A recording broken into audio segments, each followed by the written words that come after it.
And now, the Lowe Post. Welcome to a different kind of Lowe Post podcast. This is the audio version of the Woj Lowe TV special season preview that went out last night on ESPN2. Hope you enjoy it.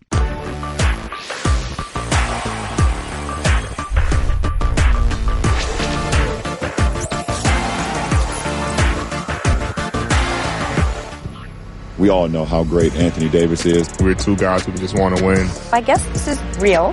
Y'all are Clippers now. Still kind of surreal. It feels great. I'm just excited to see what the new look's going to be. We're here to build. We have a great chance of winning it all. I'm excited. For me, I think it's a great change in my life. Things change fast.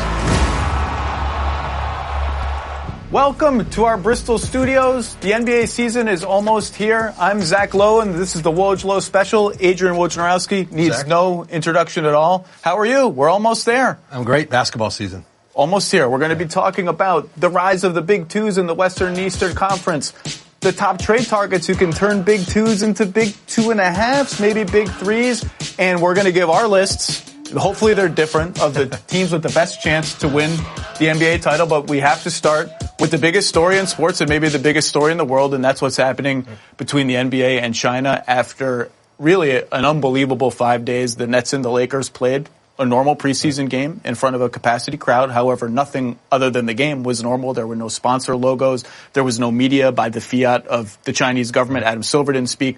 The players didn't speak. This has been the biggest story in the world. There's another preseason game on Saturday that I guess we're going to assume is going to come off in the same way. There's a million different issues we can talk about from here, but Woj, where do you want to start?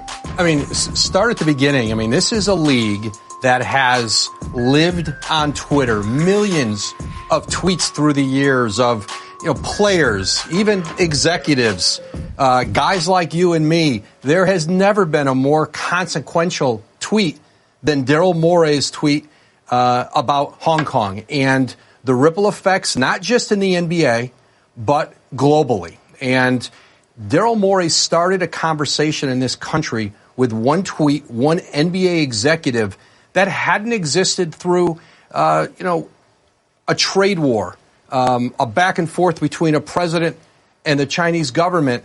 That changed with this Daryl Morey tweet, and no one imagined, least of all him, the impact it was going to have and the ripple effects now that are making, people in the sport in this country look very differently at what it means to do business with China. Well, and to me, the interesting question is what happens now, because there appears to be something of a de-escalation in rhetoric and action. And from this vantage point right now, on Thursday night, it appears most likely that game will be played. The teams will come home. Maybe Adam Silver makes one more semi-conciliatory statement to appease the Chinese government, but not apologize. And so then what? So then maybe the Rockets games don't get broadcast there, but the other 2019 games do. Adam will have successfully played his leverage, which is, does the Chinese government really want their hundreds of millions of fans to be unhappy? And he played that. And the leverage of, as you said, you've now shined a light on an issue that wasn't getting enough play in the U.S. So that's the status quo. That's the status quo. But what now? Because nothing has really changed. The response of the Chinese government has been laid bare, right? The next time someone tweets about this or the next time this comes up, there's going to be an aggressive response. The human rights issues that have been at the heart of this are not going away. There are protesters in NBA arenas now getting thrown out because they're holding up signs about Hong Kong and other issues. There are American players playing in the Chinese Basketball Association who are going to be asked about this. There might be preseason games in China next year. We don't know. And so it seems like something of a cop-out to just come back and say, okay, we got through that. That's kind of a win for us. The funnel of money is going to keep shooting our way. And so I am interested in what happens now, because the situation has been laid bare and it's not changing. Well, it has forced the NBA and beyond to look in the mirror. And that's what happens when these teams come home now. And, Adam Silver says, I am not going to police free speech, the freedom of expression among people in my league, whether it's owners, executives, players. That was made clear in his second statement. Which was a necessary second statement. Absolutely. But listen, he defends Daryl Morey's right to say what he said on Twitter. Let Daryl Morey try it again. Let any executive coach say something on that issue again, make a stand, and we'll see how much their free speech is protected by their owner, by their sponsors. That was a little bit of a retroactive protection of Daryl Morey. There's been a chilling effect around the NBA, and certainly players, start with them who want to protect the revenue that they have coming from China. There are, signature shoe series, Nike, Adidas, all the big brands. Those players make a lot of money, and they spend a lot of time in China in the offseason. And then you have players like a Klay Thompson and CJ McCollum who have deals with Chinese-based companies. This story, while it may stabilize here for a couple days and the Lakers and Clippers come home, the story is only beginning. It's not going away. And to your point, the NBA wants it known.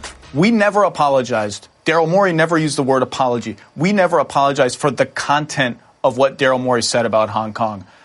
But you did apologize for offending or making unhappy however many Chinese people were unhappy about this. And that's different than what has happened before. The NBA never apologized for the hurt feelings of conservative Americans when Greg Popovich called Donald Trump a coward, or when they ran a gun violence PSA. That was a very clearly political act, even though they didn't want it to be. They never apologized for the hurt feelings. And when you do that, when you do apologize for the hurt feelings, it does have a chilling effect. Even if you say, well, you can say whatever you want, but if you follow that up with, that we're sorry that people were offended by that, that has a chilling effect. And that's why I think people thought the NBA's first statement was a little bit craven. Yeah, and let me correct myself. Lakers Nets playing in China. This started as a Rockets issue. The Rockets being taken off of Chinese television, sponsorships going away. I mean, think of Daryl Morey and Yao Ming. Those two were very close. Yao Ming has been an integral part of the Rockets' history, and that may never be again.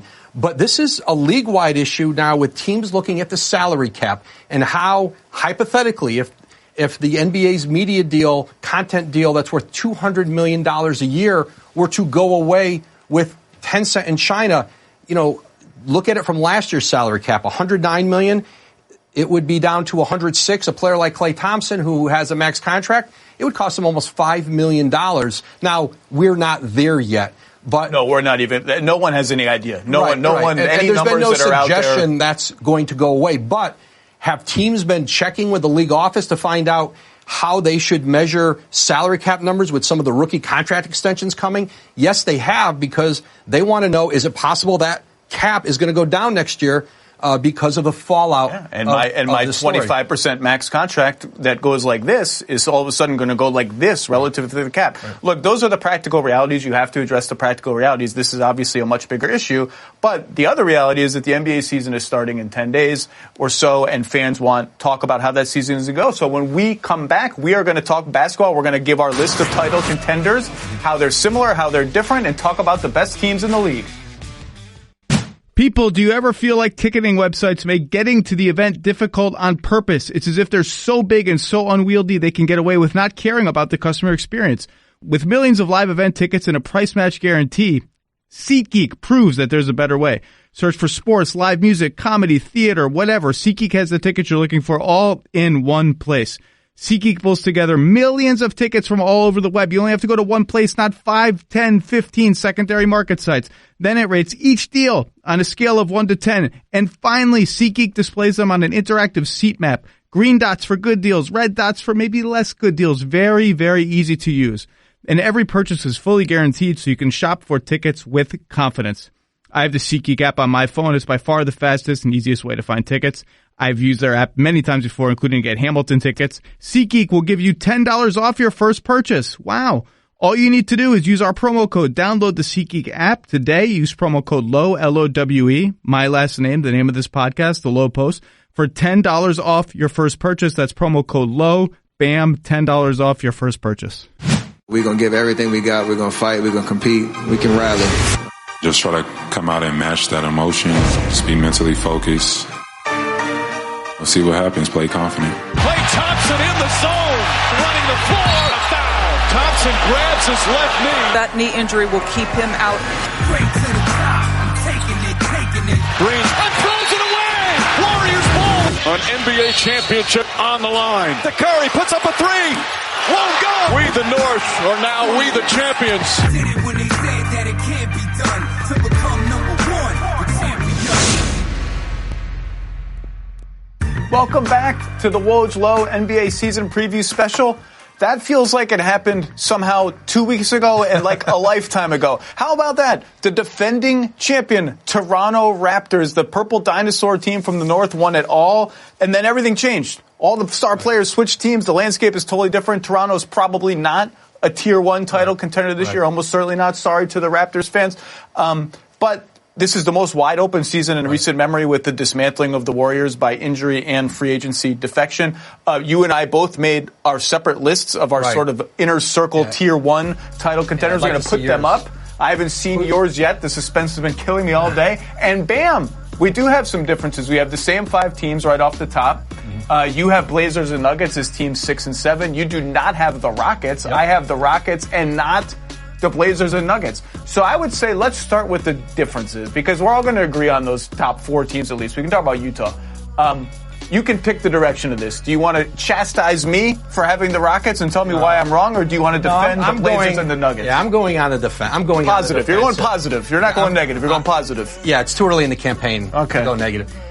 So the Jazz, Blazers, Nuggets to me are teams. They're like the ankle injury away team who could win a title. That if they're playing the Clippers or Lakers in a playoff series and a Paul George goes out with an injury, LeBron or an Anthony Davis goes down, they are good enough, talented enough, they've had the continuity, they've got elite coaching to be able to overtake one of those teams and do something you rarely see in an NBA 4 of 7 series, an upset. But those teams are good enough to do that. But there's no question, the Lakers and Clippers in the West and the Bucks and Sixers in the East are the elite.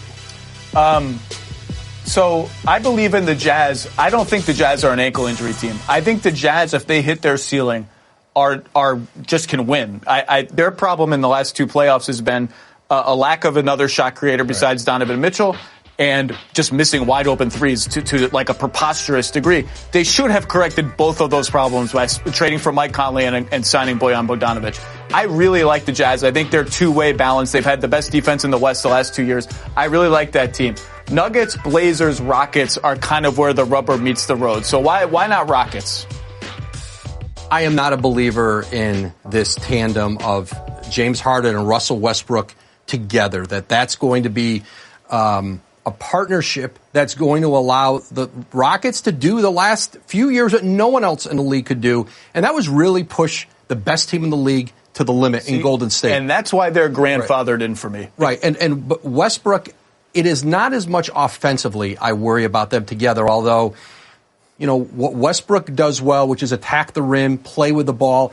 He's going to have to play with James Harden. You've got to be able to play without the ball. You've got to be able to make open shots. Those haven't been his strengths, but defensively. No, the open shot thing definitely has not been. But defensively, I think the reason that the Rockets have been elite the last few years, yes, they'll score the ball. I do not think they will be an elite defensive team.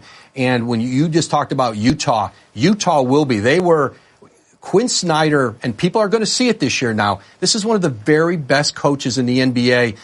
Now they've got shot makers. They are going to be really, really dangerous. Yeah, I do think Russ brings ingredients that, in theory, the Rockets need: pace, a little bit of chaos, a little bit of not James Harden dribbling 100 times as good as James Harden is. We'll see, but the Rockets are one of many examples this year. This has been the trend of the summer: 2 stars, not 3; a big 2, not a big 3. Now the reality is, almost every kind of team building model has won, right? Like, what was Toronto? A big 1, a big 1.5? What were the Dirk Nowitzki Mavs? There have been big 3s throughout all of our lifetimes in Boston and LA and Miami and Cleveland. There's a big 4 in the Warriors. Big 2s have won many times before. The history's been done. So I'm not sure any model is any better than the other. But what was your take on the big 2? Was the big 2 an intentional creation of teams? Was it an accident of free agency? And where are we going from here? Well, the players decided that it was going to be a big 2 and not a big 3 because 2 of the best 3 or 4 arguably players in the world, Kevin Durant, Kawhi Leonard, decided that they were going to be part of big 2s. And if Kevin Durant stays in Golden State, if Kawhi goes to the Lakers instead of the Clippers, I mean, you would have shut the league down this year. There would have been one team and no oxygen for anybody else. I think we all would have moved to Los Angeles. It would have been mandatory. Absolutely. And so now the talent has spread out. This is always what Adam Silver imagined. This is what he's wanted. And it's not parity, but it's more parity among the elite players in the league. And listen, they all flock to a couple markets: New York, Los Angeles. They spread out, but they spread like way out to the coasts. The big three thing is interesting because the Nets and the Clippers three are the most interesting examples because they have 2 stars and they have depth. They have real legitimate depth. And that's what you sacrifice to get the 3rd star. You sacrifice your depth.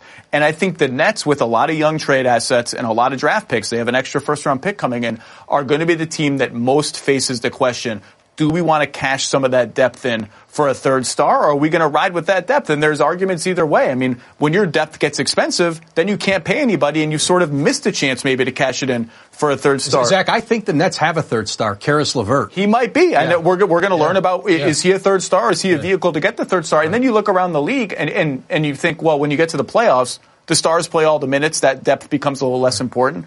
The more stars you have, the more insurance you have against an injury to one of them at the wrong time. That's why the Warriors decided, let's just sacrifice all our depth to get as many stars as we can.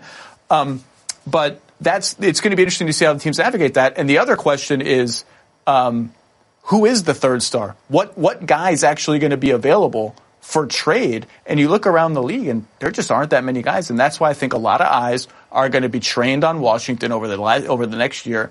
And can we pry Bradley Beal loose from a Wizards team that is really in the doldrums, is waiting on John Wall's health?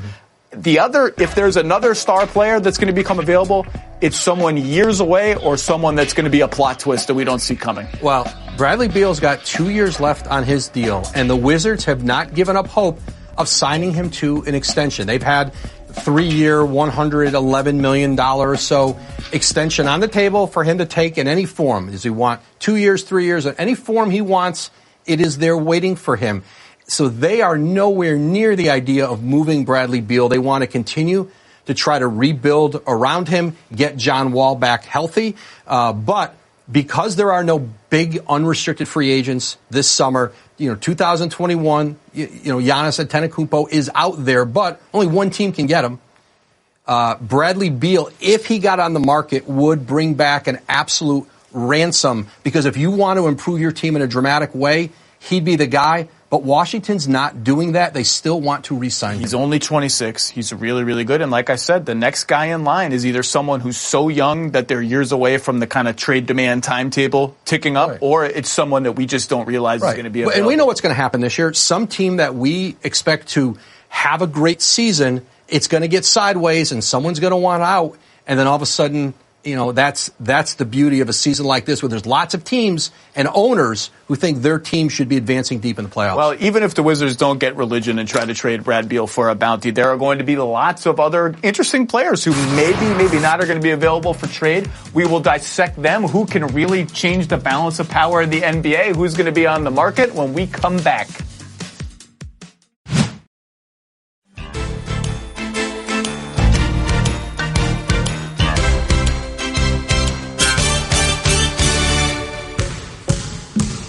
OKC sending point guard Westbrook to Houston. I've known him for a very long time, so that chemistry we have on the court, is easier. Oh, no hesitation. Harden from Westbrook. No sequence for Westbrook and Harden.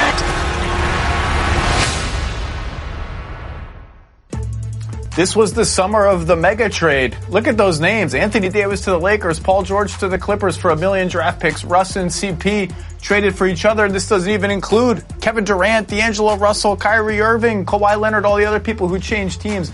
It was an absolutely wild summer, and those trades are in the books. Let's talk about guys who might be traded this season and could impact the championship race. And one of those names is mentioned a lot, and that's Chris Paul, now on the Oklahoma City Thunder, back where it all really started for him in Oklahoma City in the NBA. What are you hearing on CP? Well, he's going to have to play really well in Oklahoma City for somebody to want to take on 3 years, $124 million, pay him $44 million in the final year of his contract. And that's a really difficult proposition. And when Oklahoma City got him this summer, their plan was to try to flip him somewhere else. They hoped that Miami would be willing to talk about a deal, and that never got anywhere. But maybe the Heat get off to a bad start. Maybe they look at this again and other teams. But listen, Chris Paul played well when he was running the team in Houston last year. I think like 22 and 10. Chris Paul is still really good. Absolutely. And so this is an important year for him to get off to a good start and get some of his value back. He has value in the league, but not at those numbers. So if I were a team that was sniffing around Chris Paul, what I would really be rooting for is for Toronto to get off to a shaky start and decide to bail out of the season and make Kyle Lowry available. Because to me, Kyle Lowry is a little bit younger. The mileage isn't the same, nearly the same. The health issues haven't been the same. He is much more comfortable playing off the ball, which makes him a fit with every superstar in the league. And I think teams would I think the Raptors could actually generate something of a bidding war, even though Kyle is 34. They just signed him to a 1-year, $31 million extension. To me, if I'm Miami, Detroit, you could name lots of teams. Minnesota has Gerson Rosas has a connection with him. I think other teams would get in it. I even think the Clippers would sniff around it because he's such a good fit there. They just saw with Kawhi. That's the guy I would look at. Right, and that's why a lot of the reason Toronto signed him to the deal. He is easier to trade under contract for next year at $31 million. Absolutely. And so you're going to have Marc Gasol, Serge Ibaka, Kyle Lowry, all who the other two are in the last year of their deal, Gasol, Ibaka, and there could be at the trade deadline an exodus from the championship core. And it's not a championship race anymore in the NBA if Andre Iguodala isn't involved. He's currently, people may not know this, he's on the Memphis Grizzlies. He plays or not plays for the Memphis Grizzlies. Whether it's a trade or a buyout, he has the potential to swing somebody's championship odds by a couple percentage points just because here's a guy who has a track record of making it difficult for LeBron and Kawhi and Paul George, and those are the kinds of teams, the teams at that level are going to try to get him. And it's the two LA teams. It's the Lakers and it's the Clippers. And if there is a buyout at some point, and if Memphis can't trade him, that's where that will come down to, those two teams. Memphis is willing to hold on to him, and Iguodala is okay with sitting right now. He is, a little bit like what Roger Clemens used to do in baseball. He'd kind of sit out a lot of the regular season. As he advanced in years, come back in August. Iguodala's fine with seeing what the landscape looks like, and then jumping in on the season a little later because you're signing Andre Iguodala or trading for him for the postseason. I wish we could get Utah involved. He'd be a great fit in Utah to guard all of those guys we just talked about. But that's it for now. Well, there'll be lots of other guys that become available via trade. When we come back, we'll talk about all the young guys that are up for their first big NBA contracts. Not Zion. He's set for a few years, but there are a bunch of interesting candidates.